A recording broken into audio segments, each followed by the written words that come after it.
चलिए आज हम स्टार्ट करते हैं साइंस। साइंस का बेसिक आज हम पढ़ते हैं। क्या है बेसिक? साइंस होता क्या है? साइंस में हम किसका अध्ययन करते हैं? साइंस में हम उस चीज का अध्ययन करते हैं जिसे हम हमारी इंद्रियों के माध्यम से अनुभव कर सकते हैं। मतलब साइंस के यदि हम डेफिनेशन देखें या विज्ञान की हम डेफिनेशन देखें, विज्ञान होता क्या है? विज्ञान की यदि हम डेफिनेशन देखते हैं तो विज्ञान होता क्या है? तो विज्ञान में होता है, इसकी डेफिनेशन होती है भौतिक जगत, भौतिक जगत व प्रकृति के नियम,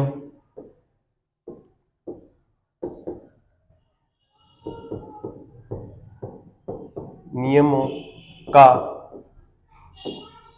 क्रमबद्ध अध्ययन। विज्ञान के अंतर्गत हम क्या करते हैं? भौतिक जगत और प्रकृति के क्रमबद्ध जो नियम है उनका क्रमबद्ध अध्ययन। मतलब विज्ञान का मतलब ये होता है व्यवस्थित तरीके से अध्ययन करना। किसी चीज का क्या होता है? व्यवस्थित तरीके से अध्ययन करना क्या कहलाता है? विज्ञान कहलाता है। भौतिक जगत मतलब, भौतिक जगत का मतलब ये होता है कि जो हमारी इंद्रियों के माध्यम से हम अनुभव करते हैं कि सुनना, ताप जैसे ऊष्मा रहती है, ऊष्मा का हम महसूस करते हैं, वो अनुभव करते हैं। प्रकृति के नियम मतलब जो सुबह शाम होता है या फिर ऋतुओं का परिवर्तन होना, जैसे अभी हाल चल रहा है, ठंडी का टाइम चल रहा है, शीत ऋतु चल रही है, शीत के बाद क्या होना? गर्मी का स्टार्ट होना या ग्रीष्म ऋतु का आना। तो ये क्या होता है? प्रकृति के नियम। अब इन नियमों का क्या होना? क्रमबद्ध मतलब व्यवस्थित तरीके से हम अध्ययन करते हैं, वो क्या कहलाता है? साइंस कहलाता है। तो साइंस को हम अलग अलग भागों में बांटते हैं, 3 भागों में हम बांटते हैं। कौन कौन से 3 भाग? विज्ञान को हम 3 भागों में बांटते हैं। एक होता है प्राकृतिक विज्ञान,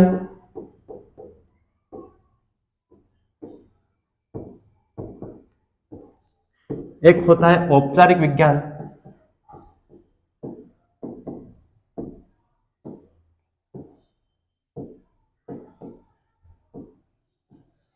और एक होता है सामाजिक विज्ञान।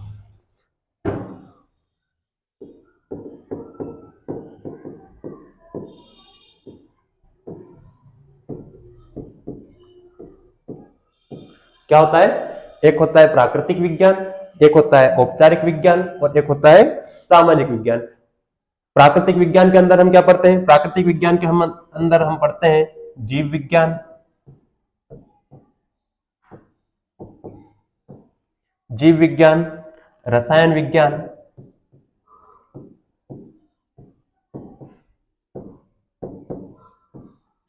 और एक होता है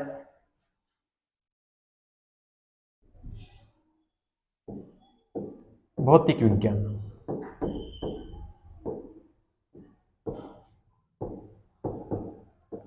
क्या होता है? एक होता है जीव विज्ञान, रसायन विज्ञान और भौतिक विज्ञान। जीव विज्ञान को बोलते हैं हम बायो, रसायन विज्ञान को केमिस्ट्री और भौतिक विज्ञान को फिजिक्स। इसके अलावा औपचारिक विज्ञान के अंदर हम क्या क्या पढ़ते हैं? औपचारिक विज्ञान के अंदर हम पढ़ते हैं गणित, जो कि मैथ्स आप लोग पढ़ते हैं।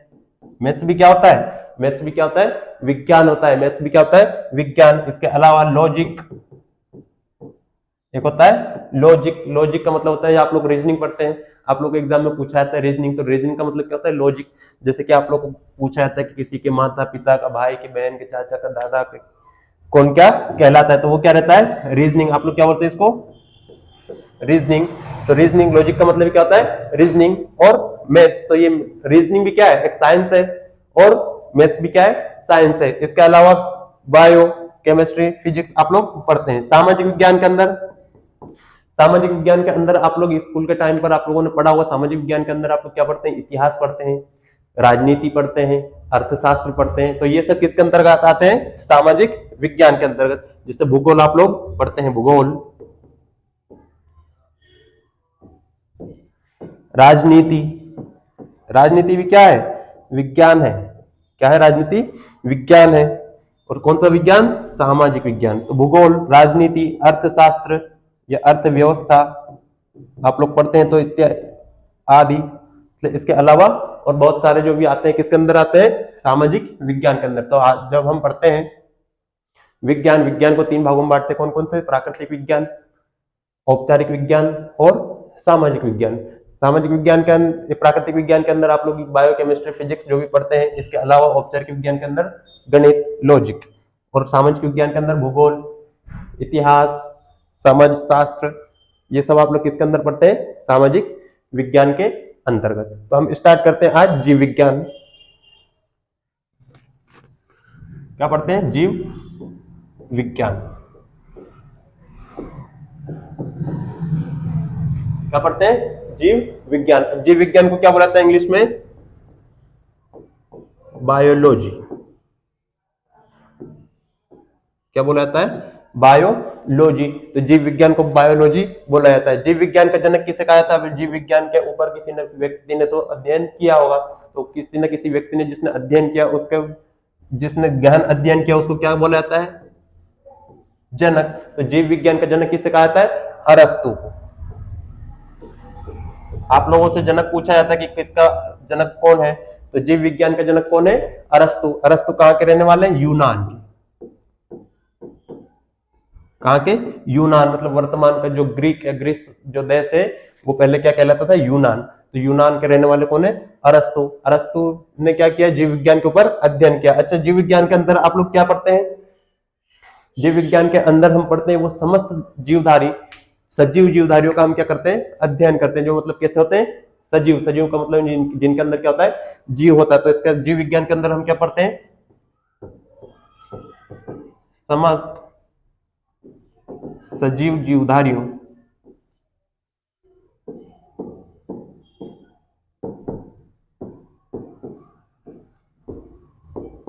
का अध्ययन करते हैं।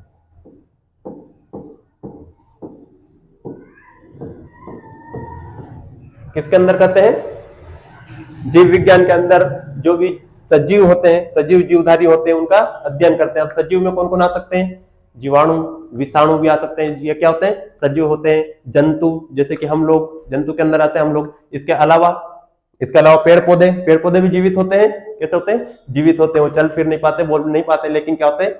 जीवित होते हैं। जीवित कौन होते हैं? जिनके अंदर क्या होती है? ग्रोथ होती है, विकास होता है, उनका क्या होता है? विकास होता है। तो वो क्या कहलाते हैं? सजीव कहलाते हैं। ठीक है, तो जिसमें समस्त सजीव जीवधारियों का अध्ययन किया जाता है उसे क्या बोला जाता है? जीव विज्ञान। और इसके जनक कौन है?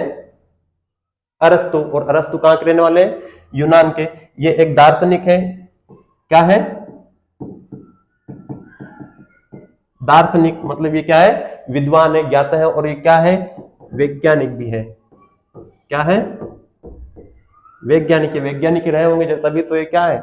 जीव विज्ञान के जनक है। नेक्स्ट हम स्टार्ट करते हैं जीव विज्ञान। तो जीव विज्ञान में की दो शाखाएं होती है। कितनी शाखाएं होती है?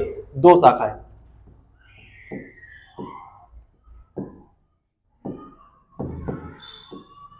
जीव विज्ञान की दो शाखाएं हैं। कौन कौन सी? एक जंतु विज्ञान और एक वनस्पति विज्ञान। ये होते तो कैसे हैं? जीवित, लेकिन दो आधारों पर बांट दिया जाता है। जो चल फिर पाते हैं, जिनमें गति होती है, वो क्या कहलाते हैं? जंतु।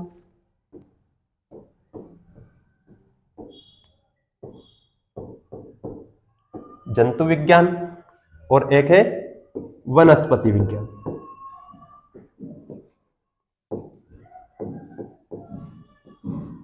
एक होता है जंतु विज्ञान और एक होता है वनस्पति विज्ञान। जंतु विज्ञान को इंग्लिश में बोला जाता है जूलॉजी। क्या बोला जाता है जंतु विज्ञान को? जूलॉजी। और वनस्पति विज्ञान को क्या बोला जाता है? बोटनी। वह जंतु विज्ञान के अंदर जिसमें जीवों का अध्ययन किया जाता है, ऐसे जीवों का जो गतिमान होते हैं। तो जिसमें जीवों का अध्ययन किया जाता है, जो गतिमान होते हैं, उसमें उसे क्या बोलते हैं? जंतु विज्ञान। और वनस्पति विज्ञान, जिसमें किसका अध्ययन किया जाता है? पेड़ पौधों का अध्ययन किया जाता है। किसका? पेड़ पौधों का अध्ययन किया जाता है, जिसको जिसे क्या बोलते हैं? वनस्पति विज्ञान। अब जंतु विज्ञान का जनक किसे कहा जाता है? जंतु विज्ञान का जनक अरस्तु को कहा जाता है। किसको कहा जाता है? अरस्तु। आप लोगों से पूछा जाता है, एक जीव विज्ञान के जनक भी होता है। जीव विज्ञान के जनक भी कौन है? अरस्तु है। और जंतु विज्ञान के जनक भी कौन है? अरस्तु है। तो यह क्या है? जनक। अब इनकी पुस्तकें भी पूछी जाती है कि जंतु विज्ञान के जो जनक है, उन्होंने पुस्तक कौन सी लिखी है? तो इन्होंने पुस्तक लिखी है हिस्टोरी का, हिस्टोरिया या हिस्टोरिका एनिमिलियम।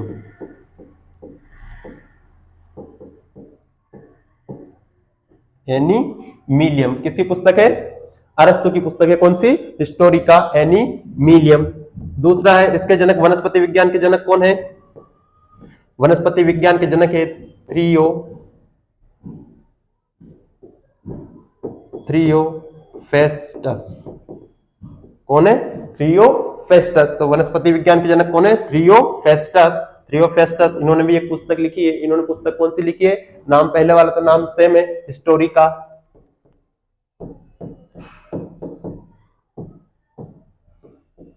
हिस्टोरिका, लेकिन इन्होंने वनस्पति पे लिखा है, मतलब प्लांटेरम।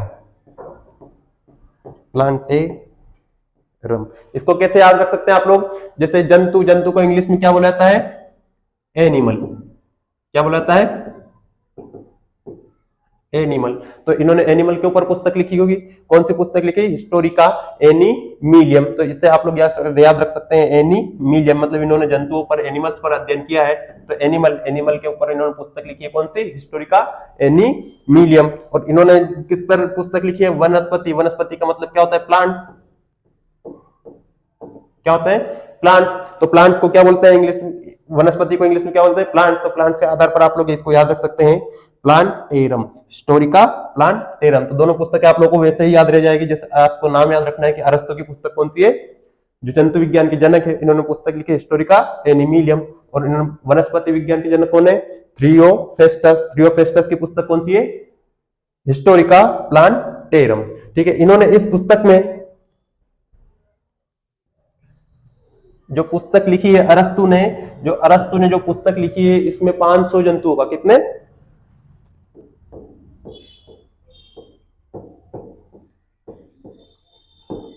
500 जंतुओं का वर्णन किया है। कितने जंतुओं का वर्णन किया है? 500 जंतुओं का वर्णन किया है। किसने किया है? अरस्तु ने। अरस्तु ने जो पुस्तक लिखी है कौन सी? हिस्टोरिका एनिमिलियम। हिस्टोरिका एनिमिलियम जो पुस्तक लिखी है, उसमें कितने जंतुओं का वर्णन किया है?